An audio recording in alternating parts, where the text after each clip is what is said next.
नमस्कार मित्रांनो, आज आपण बघणार आहोत सॉफ्टवेअरमध्ये लोन रिगार्डिंग सेटिंग कशी करायची. ही सेटिंग फक्त लोन युजरसाठीच असेल. त्यासाठी सॉफ्टवेअरमध्ये राईट साईडला तुम्हाला सेटिंगचं ऑप्शन दिसत असेल, त्यावर क्लिक करायचं आहे. तुम्हाला थर्ड ऑप्शन विजिबल असेल प्युरिटीचा, त्या प्युरिटीवर क्लिक करायचं आहे. इथे मी तुम्हाला सांगणार आहे प्युरिटी कशी सेट करायची. ऑलरेडी तुम्हाला प्युरिटीची लिस्ट दिल्या गेलेली आहे, बट तुम्हाला या व्यतिरिक्त कोणती एक्स्ट्राची प्युरिटी ॲड करायची असेल तर ती कशी सेट करायची हे सांगत आहे. इथे सपोज मला 95% प्युरिटी ॲड करायची आहे, जी माझ्याकडे आत्ता सध्या अवेलेबल नाही आहे. सो मी इथे 95% प्युअर गोल्ड असं मेन्शन करत आहे नेममध्ये. व्हॅल्यूमध्ये येईल 95% प्युरिटी. मेटलचा टाईप सिलेक्ट करायचा आहे, कोणत्या मेटल टाईपसाठी तुम्ही ती प्युरिटी ॲड करू इच्छिता. गोल्ड असेल तर गोल्ड, सिल्वर असेल तर सिल्वर. सपोज मला गोल्डसाठी ॲड करायचे, त्यामुळे मी गोल्ड सिलेक्ट करत आहे. तुम्हाला जर इथे 24 कॅरेट, 25 कॅरेट, 22 कॅरेट इथून ॲड करायचं असेल तर बारकोड टेक्स्टमध्ये तुम्ही तसं मेन्शन करू शकता. त्यानंतर सबमिट बटनवर क्लिक करायचं आहे. तुम्ही इथे बघू शकता 95% प्युअर गोल्ड प्युरिटी ॲड झाली आहे. जर तुम्हाला काही अपडेट करायचं असेल किंवा काही चेंजेस करायचे असतील तर परत ID वर क्लिक केल्यानंतर इथे अपडेटसाठी ओपन होईल. तुम्हाला हवं तसं किंवा तुमच्या अकॉर्डिंग तुम्ही ती अपडेट करू शकता. त्यानंतर अपडेट बटनवर क्लिक करायचं आहे, ती प्युरिटी पुन्हा अपडेट होऊन जाईल. त्यानंतर सेकंड ऑप्शन आहे ROI म्हणजेच रेट ऑफ इंटरेस्ट. तुम्हाला जर ROIची सायकलिंग क्रिएट करायची असेल, म्हणजे 2 फर्स्ट मंथसाठी मी रेट ऑफ इंटरेस्ट 2 सेट केला आहे. 6 महिन्यांनी ॲटोमॅटिकली तो 0.5ने किंवा 1ने 1% इन्क्रीज झाला पाहिजे. असं जर अशी सायकल जर तुम्हाला क्रिएट करायची असेल तर तुम्ही ती ROIमधनं करू शकता.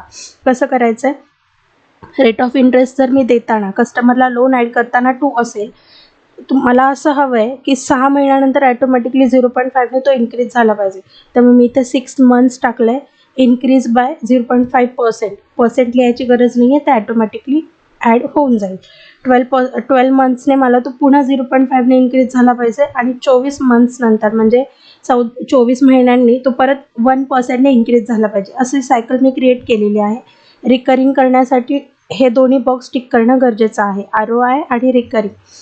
त्यानंतर अजून एक सायकल मी ॲड करून दाखवते. सपोज माझा रेट ऑफ इंटरेस्ट आहे 0.5%. 6 महिन्यांनी मला तो ॲज अ 1% किंवा 3% करायचा आहे, तर तुम्ही इथे टाकू शकता 3%ने तो इन्क्रीज झाला पाहिजे किंवा 0.5%ने इन्क्रीज झाला पाहिजे. जेवढ्या पण पर्सेंटने तुम्हाला तो इन्क्रीज करायचा आहे तो पर्सेंट तुम्ही इथे टाकू शकता. आफ्टर 12 मंथ्स मला हवं आहे की 1%ने तो इन्क्रीज व्हायला हवा आहे, तर मी इथे 1% टाकून देणार आहे.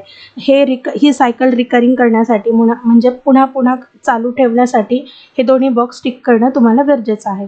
त्यानंतर खाली येऊन तुम्हाला अपडेट बटनवर क्लिक करायचं आहे. ही सायकल तुमची अपडेट होऊन जाईल किंवा ॲप्लाय होऊन जाईल लोन्सवर. त्यानंतर फॉर्म्स म्हणजे काय, आपल्याकडे मल्टिपल फॉर्म्स असतात. लोन क्रिएट झाल्यानंतर फॉर्म 8, फॉर्म 7 असे मल्टिपल फॉर्म्स आपल्याकडे अवेलेबल आहेत. त्या फॉर्मचं जर तुम्हाला सेटअप करायचं असेल तुम्ही ते इथून करू शकता. मला सपोज फॉर्म 8चं सेटअप करायचं आहे, तर मी फॉर्म N8वर क्लिक केले. इथे तुम्हाला दिसतंय मल्टिपल ऑप्शन्स अवेलेबल आहेत. तुम्हाला जे ॲक्टिव्ह करायचे आहेत म्हणजे इनव्हॉइसवर तुम्हाला जी इन्फॉर्मेशन शो करायची आहे ते बॉक्स टिक करणं गरजेचं आहे. अदरवाईज तुम्ही अनटिक करून ती पर्टिक्युलर फील्ड इनॲक्टिव्ह करू शकता त्या पर्टिक्युलर इनव्हॉइसवर. फॉर एक्झाम्पल मी तुम्हाला एक फॉर्म 8चं फॉर्मॅट दाखवते. हा माझा एक कस्टमरचा फॉर्मॅट आहे. याच्यावर ॲड्रेस आहे खराडी पुणे, पण मला तो फॉर्म सेट नाही करायचा आहे किंवा मला ॲड्रेस शो नाही करायचा आहे, तर मग मी ॲड्रेसची फील्ड इनॲक्टिव्ह करणार आहे. फॉर एक्झाम्पल इथे तुम्हाला दिसतंय फॉर्म ॲड्रेस शो होत आहे, ही फील्ड मी इनॲक्टिव्ह करते आहे. खाली यायचं आहे तुम्हाला आणि सबमिट बटनवर क्लिक करायचं आहे. ती फील्ड इनॲक्टिव्ह होऊन जाईल. अपडेट बटनवर क्लिक केलं आहे. आपण पुन्हा एकदा तो फॉर्म बघूया.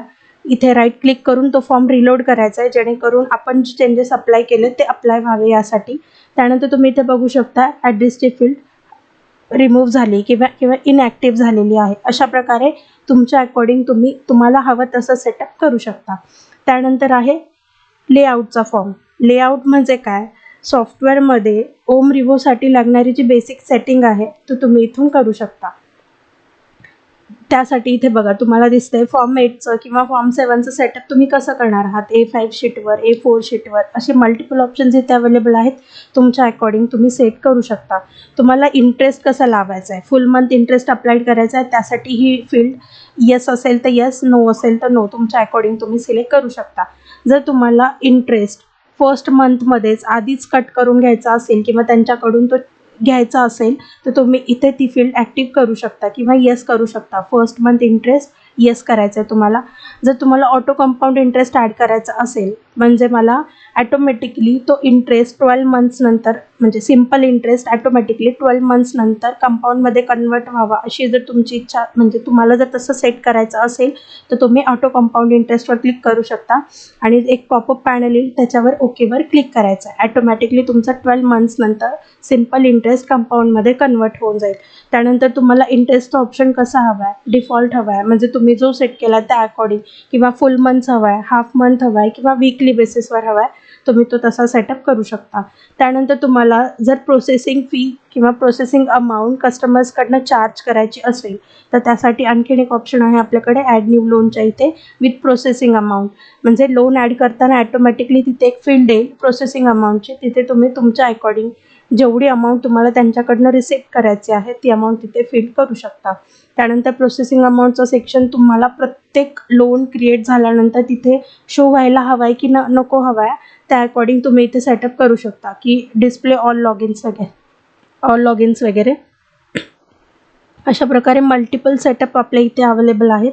तुमच्या अकॉर्डिंग तुम्हाला हवा तसा सेटअप तुम्ही करू शकता.